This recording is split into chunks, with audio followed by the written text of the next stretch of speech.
Good morning, everyone, and welcome to Saturday Morning Comic Review. I'm your host, Dylan Wallace. Today, we got a great episode for you guys. Before we go ahead and jump in, if you didn't get a chance to check out this week's Omega, was really happy that I was able to put together that interview with Anil and for his graphic novel that he put together.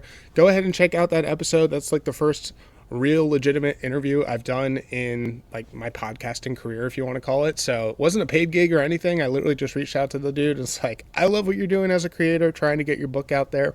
I'd love it if you jump onto the show. And he said yes. And we were able to record in like literally a day. The easiest guy in the world to work with. And looking at his content just seems like the most wholesome person trying to turn his passion, into a dream. I love it and like make it a reality. So go ahead and check that out. So with that, we'll go ahead and jump into the regular show here. We're going to go through the pulls for this week. We're going to go through our reviews of 10 books, the pulls for next week as well. So let's go ahead and get started.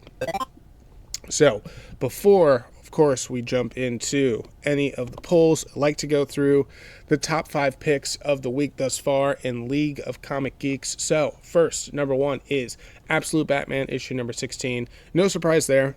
Big Absolute Universe release week. I think there are like 4 of those books that are out for this week, and it's reflected here on the list. So Absolute Batman number 16 has 40% of the vote. Then we have Absolute Martian Manhunter number 8 with 19% of the vote. Absolute Wonder Woman number 16, 13% of the vote. The New Iron Man number 1, 6% of the vote. And then Absolute Flash number 11 with 2% of the vote. So look at that. Of the top 5, 4 of them are Absolute books. One's this New Iron Man. And this may be the first time certainly in a long time, where all 5 books I do have in my pull list, which is awesome. So banger week for me, and it's good to be reading the books that are considered the most popular for the week. So definitely looking forward to jumping into it. With that being said, for the pulls this week, it was a huge pull list here, so you can see it for the video, folks. 13 books in total, which is a lot. That's back in the old days of when I was doing the show and had these enormous pull sheets where I wasn't really dropping anything. But, looking out into the next couple of weeks, they're going to be heavier overall, but I don't think it's anything too crazy. So here, I had some travel this week, so that's why we didn't have like a standard Omega, plus the interview as well. But I mostly was able to read a bunch of backlog books while I was traveling because it was Tuesday, Wednesday. Obviously, the new books didn't come out. So a majority of the books we review today are going to be Omegas. And since it's 13, I was like, let's just read 3 from this week. And then the remaining 10, that's usually a full episode for me, we'll just save that for the Omega. So as I read through this, I'll just call out the ones that are actually going to be on this book or this episode of the podcast. Assume everything else is going to be for the Omega. So Absolute Batman number 16, Absolute Flash number 11, Absolute Martian Manhunter number 8, and then Absolute Wonder Woman number 16. So yeah, 4 Absolute Universe books that were pulled for this week. Then we have Bug Wars, the Spider Witch special number 1, Final Boss number 3, G.I. Joe number 18, and then Iron Man number 1. I read it. We will review it on today's show. Justice League Unlimited issue number 15. Read it. We'll review it. Miles Morales Spider-Man number 42. I believe that is the conclusion to Miles Morales. Then we have Skinbreaker issue number 5. Void Rivals issue number 26. Read it. We'll review it. And then Youngblood number 3. That'll be the last one that I pull for Youngblood. So yeah, those are the pulls. Those are the books. And then now we can go ahead and jump into the reviews for the week. So, 10 books, as per usual. We'll go ahead and read off all the books so you know what they are.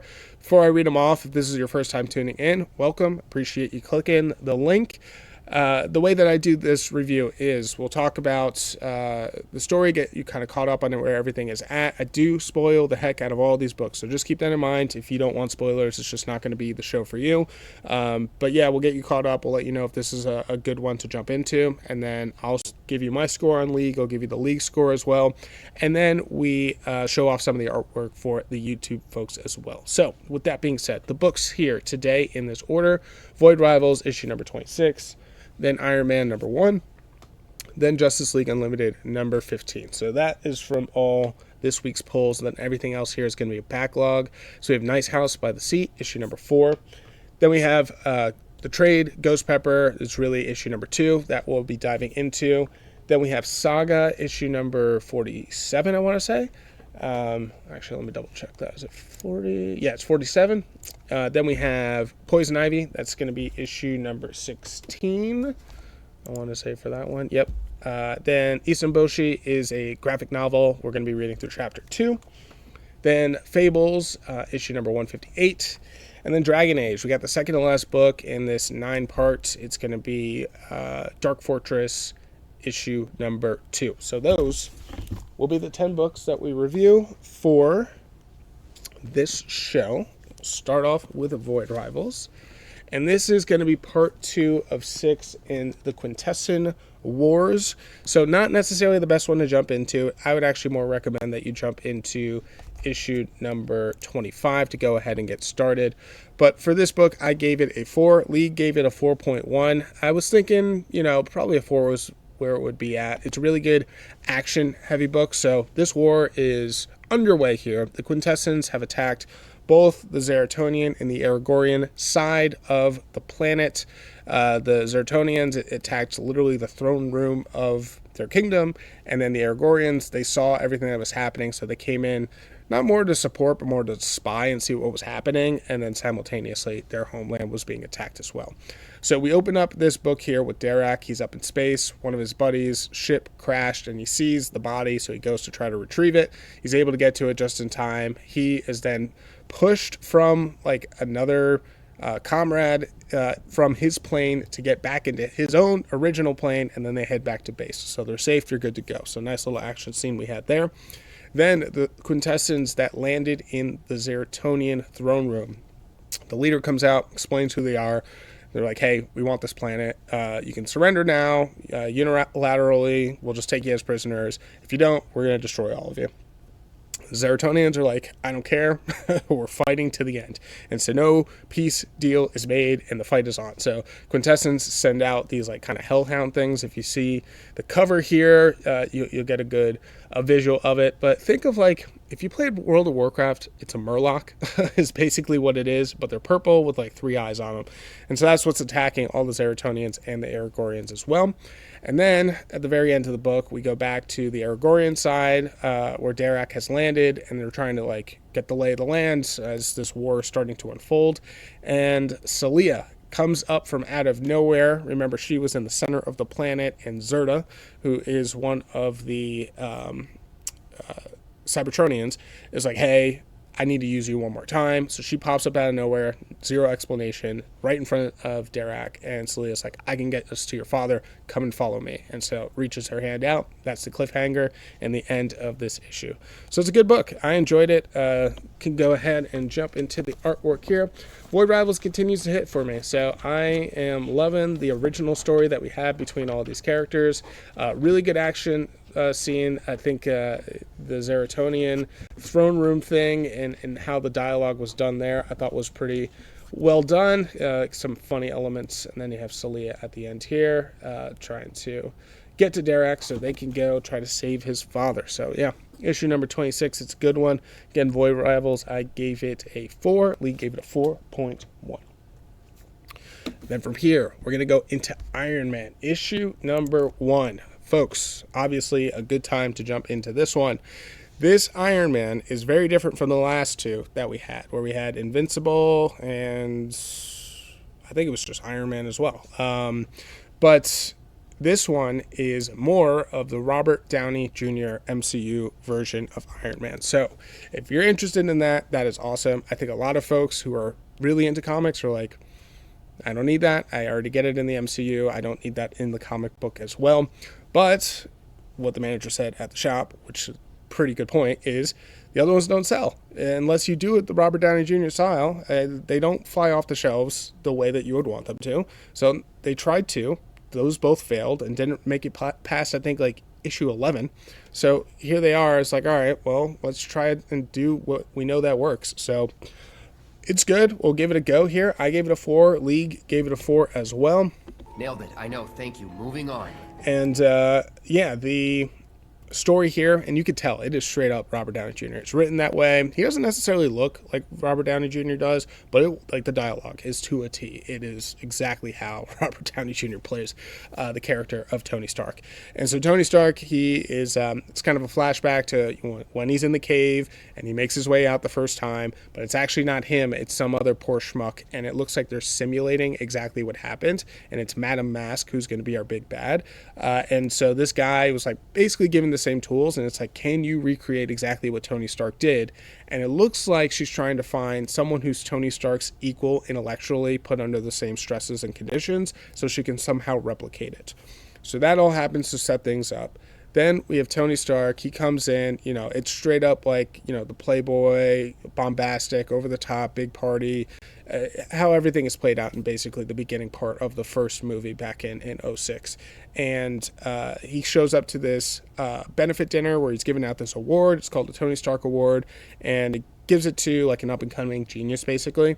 And so there's this guy, he wins, he gives the whole speech, but sure enough, Madame Mask and her folks are there, and you think it's going to be, going after Pepper, is it going after Tony, is it just destroying the thing? That was all kind of a misdirection. In actuality, he's going to kidnap that winner of the award. And simultaneously, all the runner-ups who are not at the the gala, they were also kidnapped as well. So Tony starts to put it together of like, oh, Madame Mask is going after all these people, and then us as a reader started to put together of like, Madame Mask is trying to recreate her version of Tony Stark that she can enslave, basically, right? So if you go back to the movie, right, with Obadiah, and it's like, Tony Stark was able to make this in a cave, like trying to do the same thing and replicate the same thing with someone else. And so from there, Tony, with the realization, calls on a, encrypted line to Captain America. It's like, hey, here's what's going on. I'm going to need your help. I'm going to need your support. And so Cap's like, okay, that's fine. He hangs up. And then the final page is he turns to what looks like the rest of the Avengers. And he's like, how do we stop Tony Stark? It's like, oh, shit. So what the hell is going to be happening there? I'd say up to that point, it was a fine book. At the very end there, now you have me genuinely intrigued. Where are we going to take this? Why would Captain America want to stop Iron Man in the first place? Are they trying to tail Madame Mask and they don't want Iron Man to stop her too soon? TBD, we're going to have to see. So I am intrigued. We'll see where it all goes. As far as the artwork's concerned, very standard, I'd say, for Marvel. So nothing super crazy and, extra special there. So just kind of keep that in mind. But from a storytelling aspect, if you want a Robert Downey Jr. version of Iron Man, this is what you're going to get. I mean, that is exactly, here's where you find it. It's in issue number 1. It's a good time to go ahead and jump in. Even look at the suit. Like, it straight up looks like the classic Iron Man look. So, yeah, that could be the time. And then here's where Cap is talking to all the other Avengers anyways. So here we have Captain Marvel. It looks like we have Reed Richards. We have Invisible Woman. And then a couple other folks. It's kind of tough to tell who they are. So, yeah, we'll see what all happens there. So, Iron Man issue number 1, I gave it a 4. League gave it a 4 as well. Then Justice League Unlimited, issue number 15. Bit of a bummer, if I'll be honest. I gave it a 3.5. League gave it a 3.5 as well. Nailed it. I know. Thank you. Moving on. And yeah, so for this book, it's a whiff. We just had this continuation of everything that's happening during, the DCKO tournament. This is what's happening outside of the tournament on Earth and in Hell. So on Earth, they're trying to evacuate all the humans as much as possible. So we just have a continuation of that. It's nothing super interesting, and to be honest, it's very confusing. We get it, like you're trying to reserve energy, but the watchtower is coming out of energy, and it's leaking or whatever, but they'll be able to figure it out. And they're talking a whole bunch of science doohickey stuff that doesn't make a bunch of sense. So that element is taking place. Then in Hell, Mr. Terrific and his squad, they're trying to go after Neuron, who made these deals with all these minor villains. And basically we finally understand what the deal was of, if you give the souls of the town that you, minor villain, are come from and are in charge of or whatever, then I give you more power. So that's what was the deal and what was sacrificed. And so Mr. Terrific has a bunch of other heroes. Slowly they're whittled away until it's just Mr. Terrific at the end meeting up with Neuron. Mr. Terrific offers a deal, says, hey, I will offer myself. I'll be your inside man. I'll be your eyes and ears. I'll be able to also give you a whole bunch of different plans and strategies and things you haven't even thought about in order to elevate your power even further. But in return, you remove the powers away from all these villains so we can go ahead and clean them all up. And Neuron at first is interested, but he says, nah, too late, I already have another. And it's Owl Woman who strikes Mr. Terrific from behind, and then that is the cliffhanger at the end. So, it's, okay book, not a good time to jump in. You can go ahead and skip at this point, to be perfectly honest. Artwork is good, though. Artwork is pretty solid. Doesn't save it in this issue. It has saved it in issues before.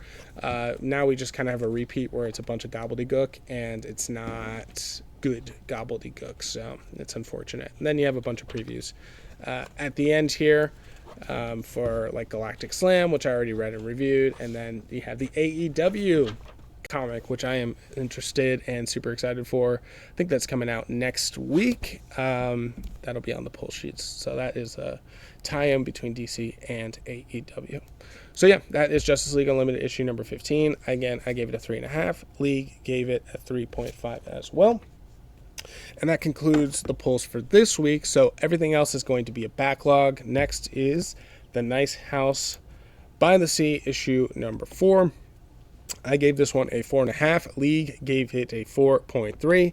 This book is awesome. So now things are really starting to heat up here. Overall, we have, I'll call it the Sea House and the Lake House. It just makes it that much easier. So to try to catch you up is very convoluted and confusing.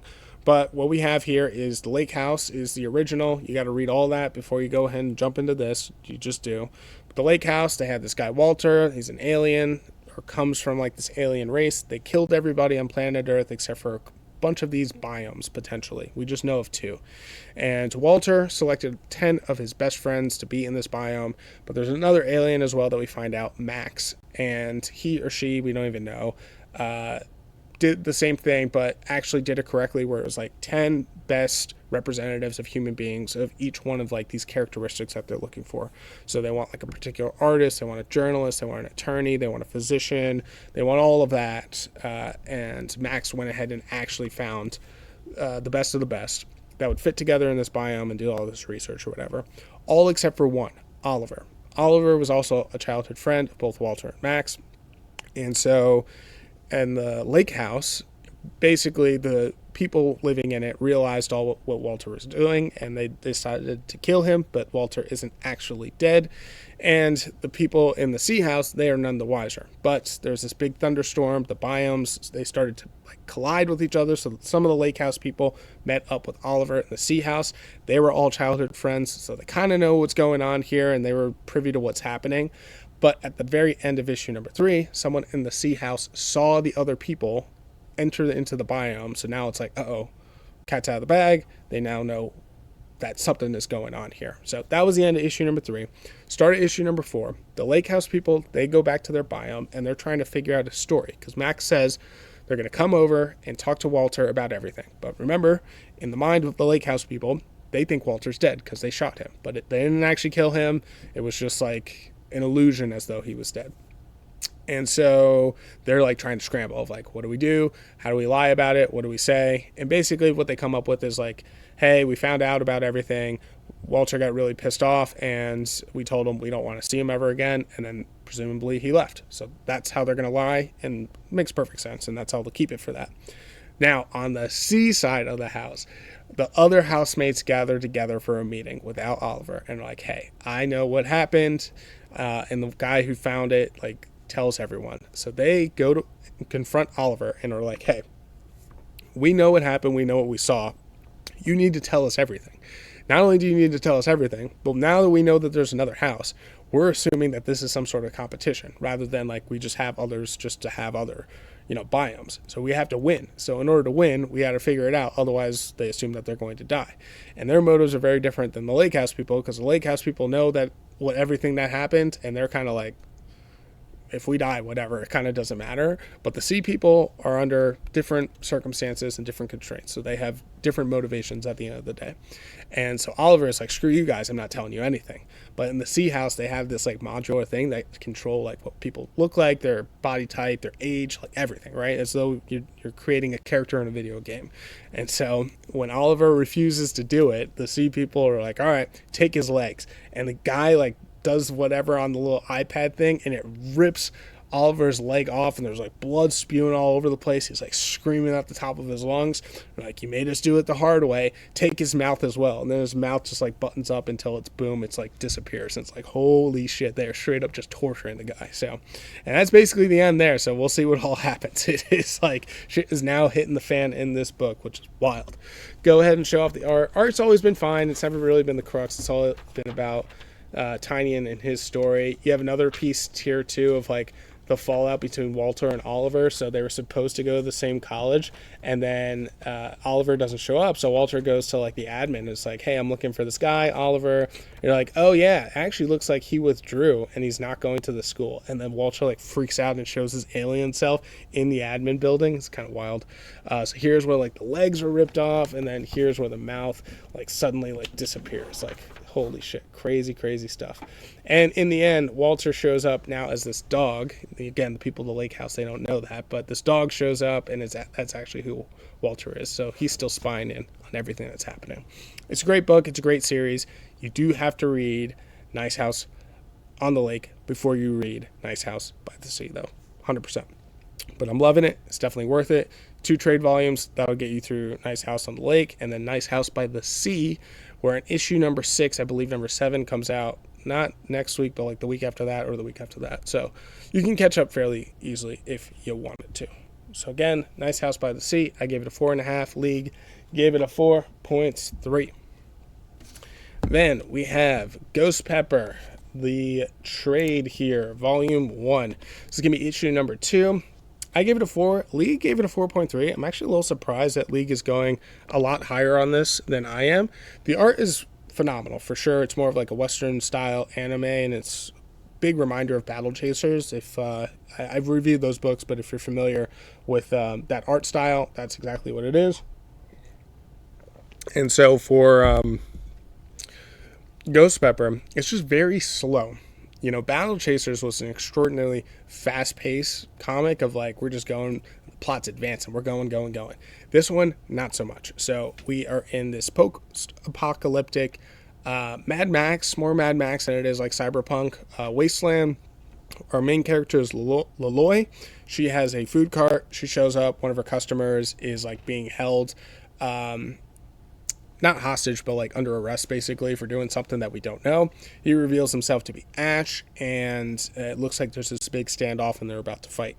We go into issue number 2, and now Laloy is like driving down the road, so the scene has now passed, and she gets stuck. There's this big like boulder or like mech looking thing in front of her.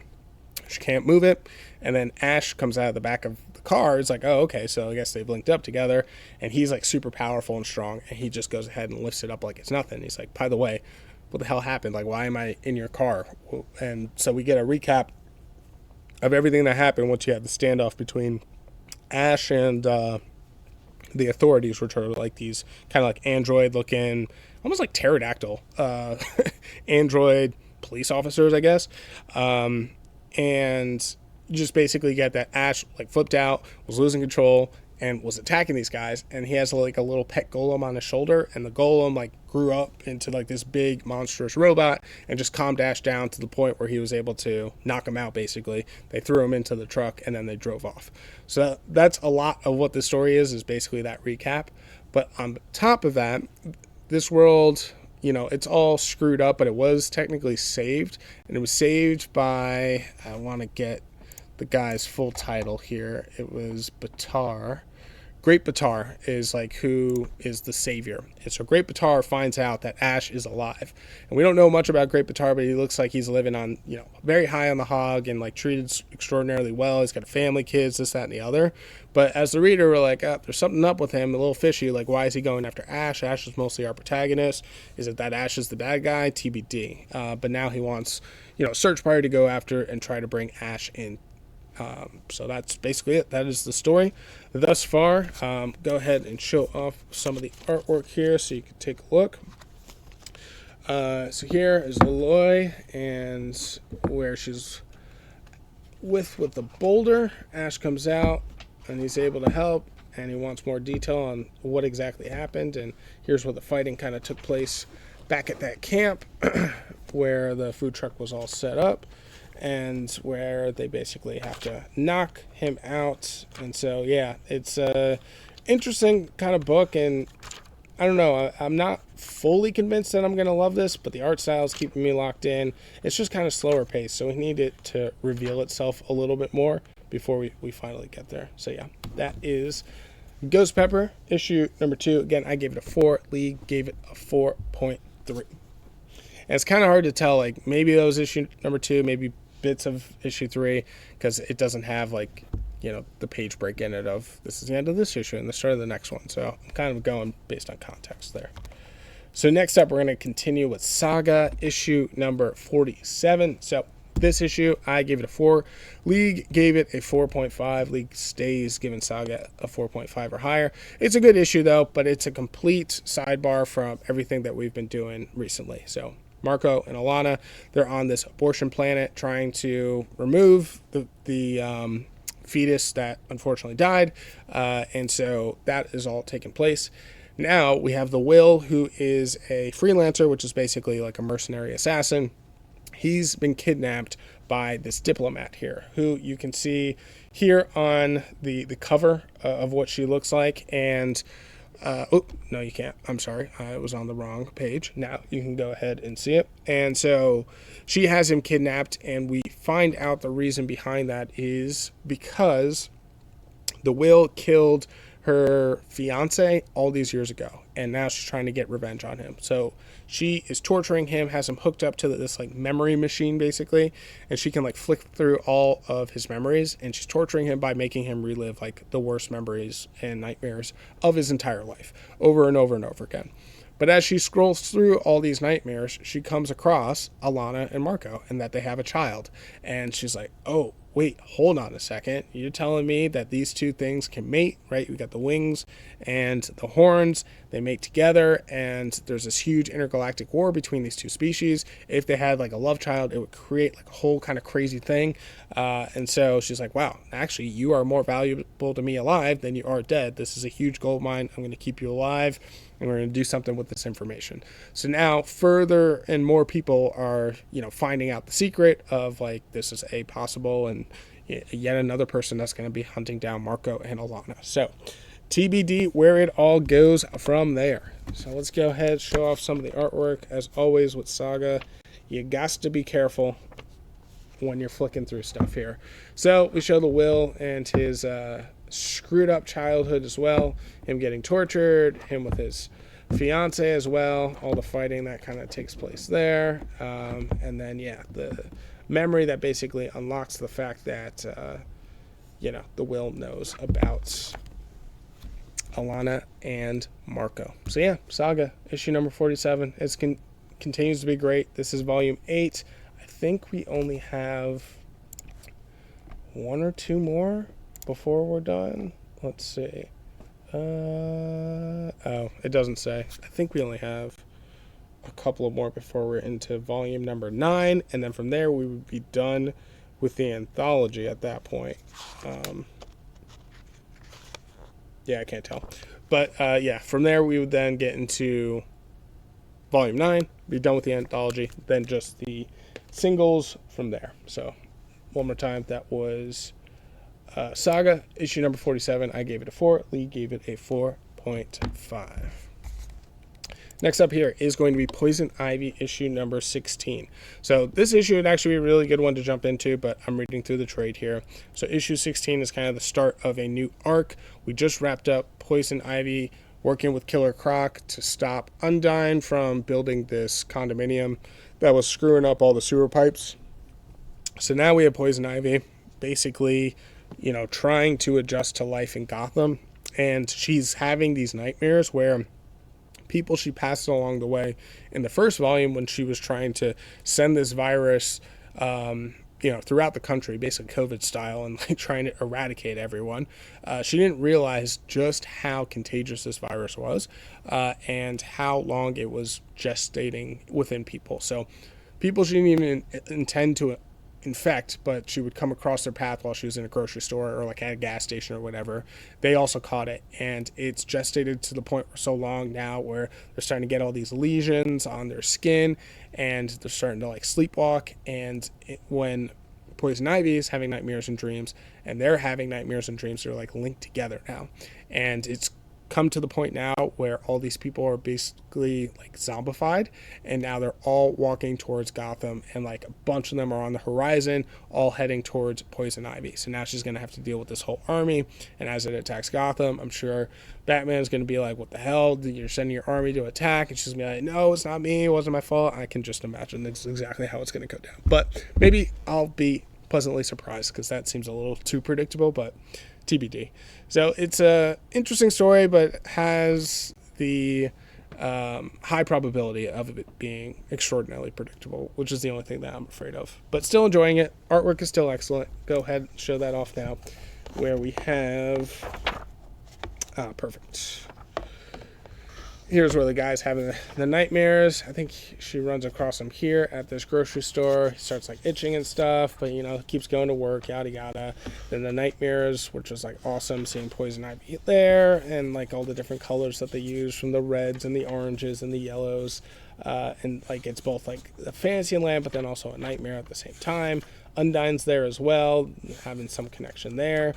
And here's where things are just festering and getting worse, and he turns into a zombie, and then he starts heading towards Gotham, and then boom, you have all these zombified people as well, all heading there, leading into our next issue for issue number 17. So yep, that's Poison Ivy issue number 16. Again, I gave it a 4. League gave it a 4.4. League was way higher on this than I was. But yeah, I'd say it's between a 4 and a 4.5, but I would definitely more go with a 4. Then next up is going to be Issunboshi. So this is a graphic novel. Nobody has rated it on League, and I kind of love that, because it just means my opinion on it is going to be one of the only ones out there, which is pretty dope. So this book it just got my attention from like just the cover alone, and I am loving it. It is so incredible. So the story here that we have with Issunboshi is there are 4 parts and elements to the world, and this great sword like dipped its tip of the sword into the water, and when it lifted, a droplet came off the sword, and that created Japan. And so these 4 different elements would make up that sword. It's like a piece of stone, a piece of wood, something else, and then a spirit. And if you combine all of those, basically whoever has that has the ability to be God effectively. And so the spirit, which is basically the wind, found out that a demon has 3 of the 4. So the spirit was like, okay, I gotta like do something in order to avoid getting captured. The spirit saw these kind of poor old people that weren't able to have kids. They wish that they had kids, even if he was the size of a thumb. Grants the wish, and there comes Issunboshi, the size of a thumb, which is actually the spirit embodied in just this tiny little human. He grows up, and it's like kind of a coming of age thing. He's about to figure out what he's going to do next with his life. His parents are like, you're not going to be a merchant or anything. There's something grand for you in this world, but just make sure that you keep a good head on your shoulders, and you keep fighting, and remember your morals, this, that, and the other. He's attacked by a raven and a crow, grabs him, brings him up into the sky. He's got a little sword on him from a backpack when he was about to leave, stabs the crow in the claw, falls to the ground. That was the end of chapter 1. Chapter 2 now is where he falls and lands. There's this huge monstrous snapping turtle, and he's got like a divot in his head where he has like some water, and he's like totally crazy. So Issunboshi goes up, tries to drink the water, sees a snapping turtle. Snapping turtle's like super offended by this. It's like, of course, humans just come in and just drink, and we would never even ask for permission. And Issunboshi's like, I'm sorry. And then just the fighting begins.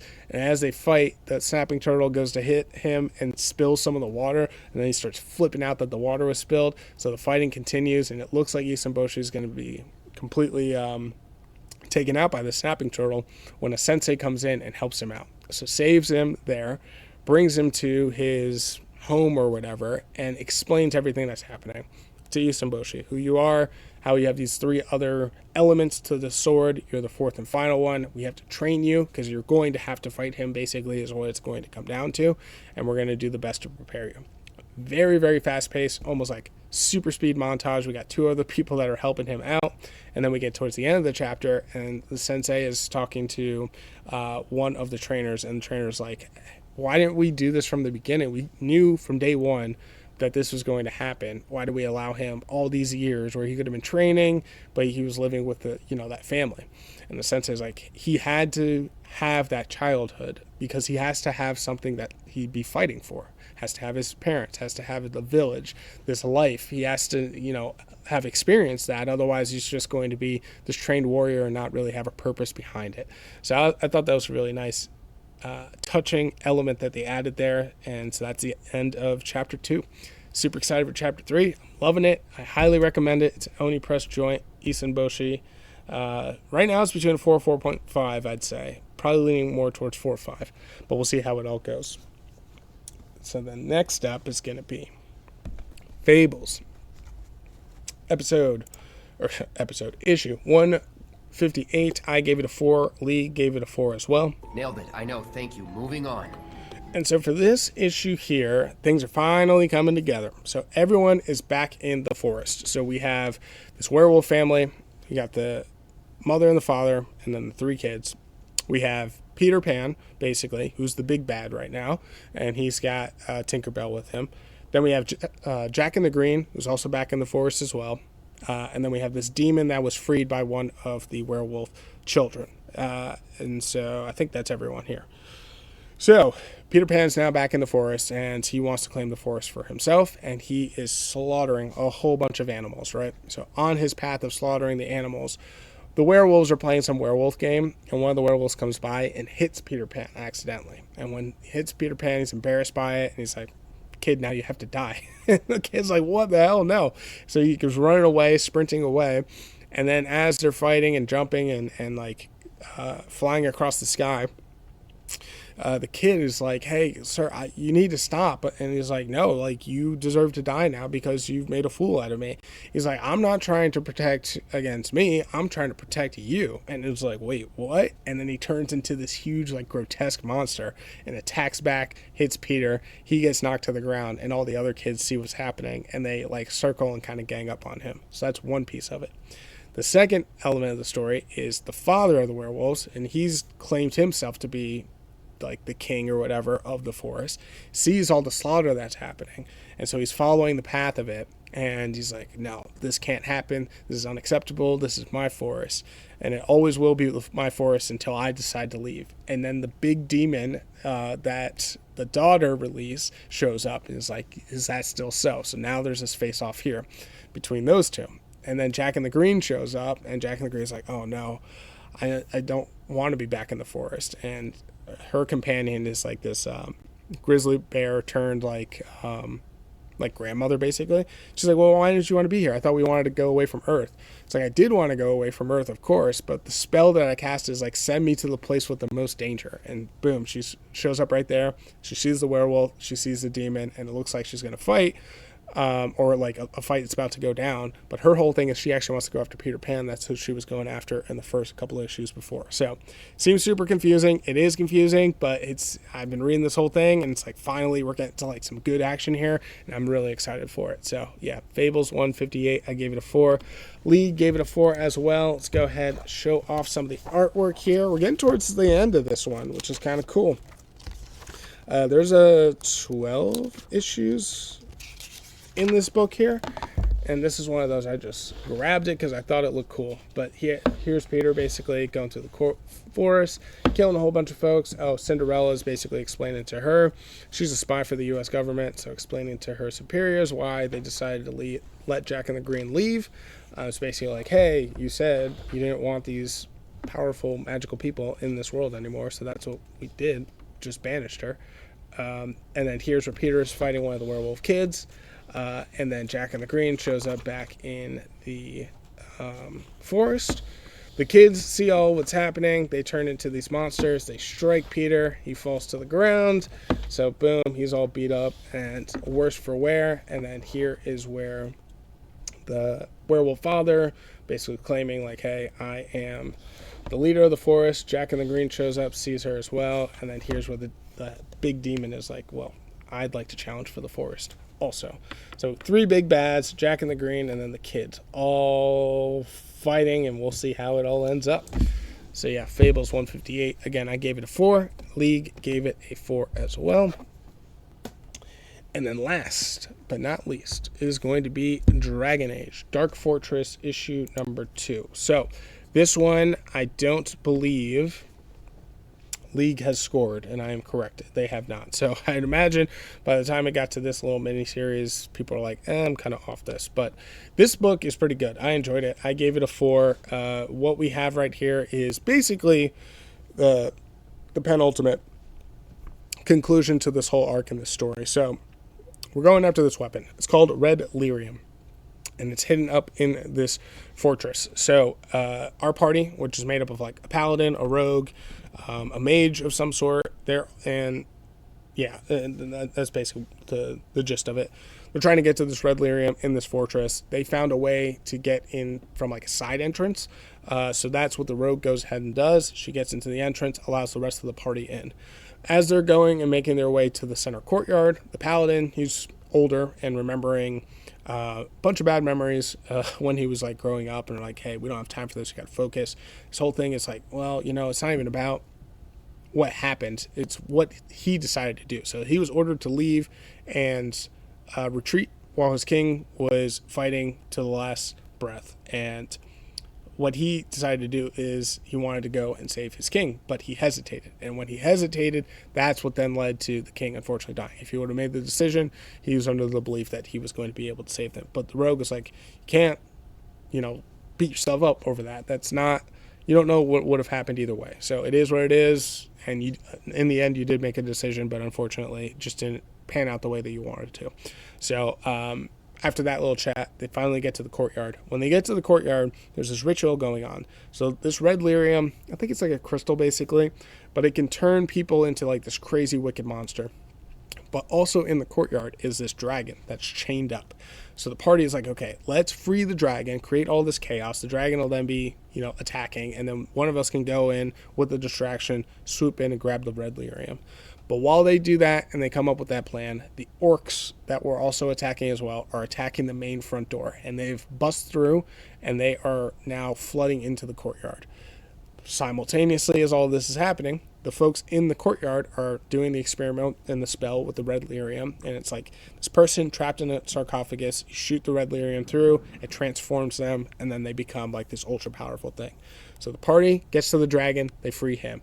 The red lyrium spell goes off, and the guy has now transformed, and the orcs are now spilling into the courtyard. All this in the courtyard of the castle. Right before the main final battle, and it's just going to be complete and utter chaos, and I am looking forward to it. So, pretty cool one, pretty good one, and yeah, second to last of this big, colossal book. If you can see how thick this boy is. It's a thick one for sure. I'll say for the paper, though. The paper is like pretty thick, too. So that's another element of it. So I think this is where it starts. Yep, and the rogue makes her way through. They finally get into the castle, and then it's just kind of reminiscing on the paladin and everything that he's been through. But they finally make it to the courtyard where they find this crazy dragon. Awesome splash that you have there. The red lyrium, the spell is going off while the orcs make their way through, all like I described, and then towards the very end here, the spell is completed, the dragon is released, and here is where we see the red lyrium gentleman come out as this ultimate weapon. So this is the conclusion. This will be the rest, or the conclusion of this issue. This will be the rest of it. Dark Fortress issue number 3. But that was Dark Fortress issue number 2. Again, I gave it a 4. So that's it. Those are the books for this episode. I hope you guys enjoyed it. I'll go ahead and just recap everything real quick so you have it all listed out here. We had Void Rivals, issue number 26, just the continuation of the Quintessent Wars, and Derek and Celia, they have reunited. Iron Man issue number 1. It's a Robert Downey Jr. version of Iron Man, and Madam Mask is going to be our big bad. Justice League Unlimited issue number 15. Mr. Terrific tries to make a deal with Neuron, but Owlwoman is already under his spell. We have Nice House by the Sea issue number 4. We got Oliver getting tortured by his group in the Sea House.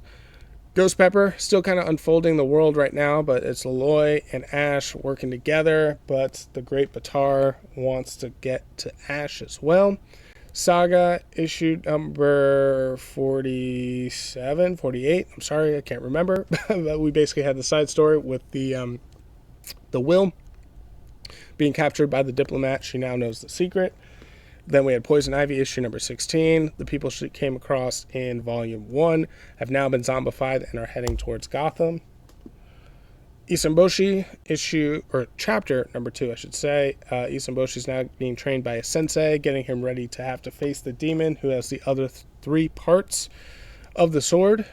Then Fables issue 158. We have everybody now in the Green Forest now fighting one another. And then Dragon Age, Dark Fortress issue number 2. We have everyone in the courtyard. The red lyrium spell has gone off. The dragon's now freed, and the orcs are spilling into the courtyard as well, leading to our final battle. So that's it. Those are the books. We'll now flip into the polls for next week. We are locked and loaded with 8 polls for next week. Very doable, very manageable. I like that a lot. It is going to be Absolute Green Lantern issue number 11, Absolute Superman issue number 16, The Autumn Kingdom, The Wraith-Bound Queen. So that is I guess volume 2, if you will, for The Autumn Kingdom. That was an awesome book. Then Avengers number 35, DC versus AEW number 1. Looking forward to that. And then Nice House by the Sea issue number 7. So it is next week where we're going to kind of continue with that. So for my backlog, issue number 5 will be next. So 5, 6, and then boom, 7 here. Then Ultimate Endgame issue number 2, and then Ultimate Wolverine issue number 14. I'm hoping Ultimate Wolverine is way better than that last book. Lord have mercy. I have never dunked on a book more. That was a stinker. So yeah, please pick it back up for that one. So yeah, it is those 8 books. Appreciate you guys tuning in. Remember, for the Omega, it'll just be the remaining 10 books from this current week. So that's what that review will be. Very absolute heavy episode, and then we'll continue on to next week. It'll hopefully be all 8 of these books, and then 2 backlog. That's what I'm thinking, but kind of TBD. It all depends on when I'm able to get to the shop and whatever happens with life. On the wrestling side of stuff, we got the Royal Rumble this weekend, so busy time. Got some more weather coming into the Atlanta area. It's just nonstop. You know how it goes. Life just be lifing. So yeah, with that, I think we will go ahead and close it out. Thank you again for tuning in.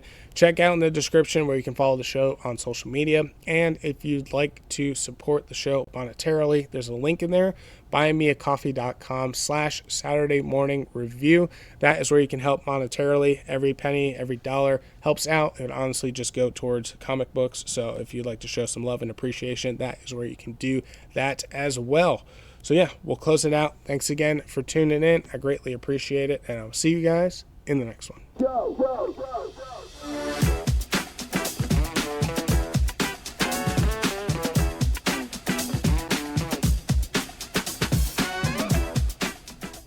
This has been a DMW production. Thanks for stopping by.